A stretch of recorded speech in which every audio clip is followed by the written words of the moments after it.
Hi, how are you? Good, how you doing? What's your name? All of us have a stake in building opportunities for people with intellectual and developmental disabilities. Why? Because they give back so profoundly to our communities.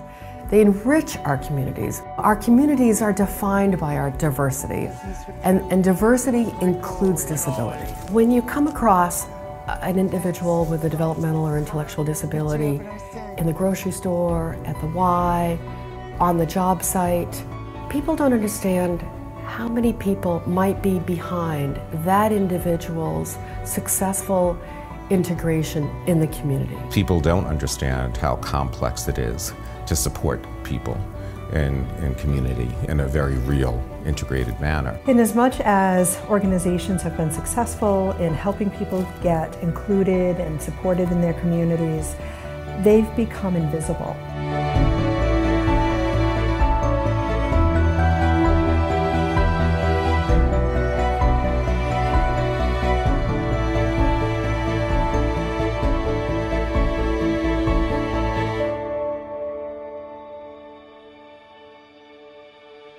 I mean, direct support professionals do it all. Their jobs are as complicated and as interesting and challenging as any job. They help people navigate their communities. They help people figure out, how to make new friends and become part of their communities. They coach people to be successful in their jobs. They turn over at 45% because they can't make a living wage. Bottom line, the stories that we hear day in and day out is that I love my job, I love what I do, I care about the people I support, but I've got 2 kids that I can't feed. And I can't work 2 jobs, I can't work 3 jobs anymore. In my 30 years, I have never seen a time that's more critical than right now for people to be advocating for the services, to be showing how important they are for the people that receive them and how important they are for the people who provide those services. Lack of funding will be the biggest threat. And that's why we advocate so much for them. We send emails, we make phone calls, and we just really have to pay attention when we're voting. We are really concerned about the impact of families as they wait and wait and wait for services that just aren't forthcoming in many cases because service provider organizations can't recruit and retain staff to meet the need.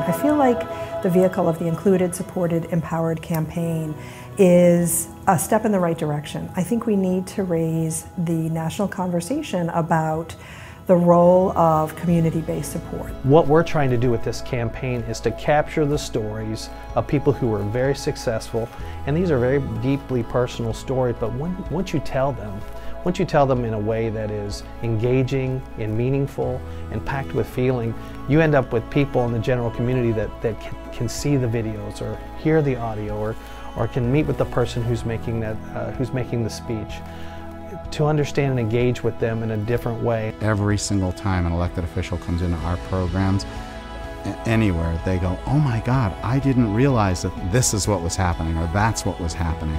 And when they do, they become a different advocate for our services.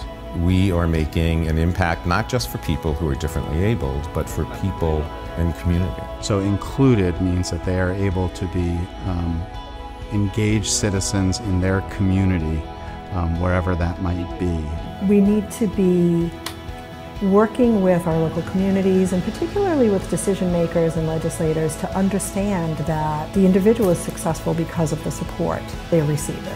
Not to diminish the success of the person, but to help illustrate the point that without some of that support, what you see might not be as successful as it is. It's about having the voice to really express what it is you want in your life and how you want your life to look. That's being empowered.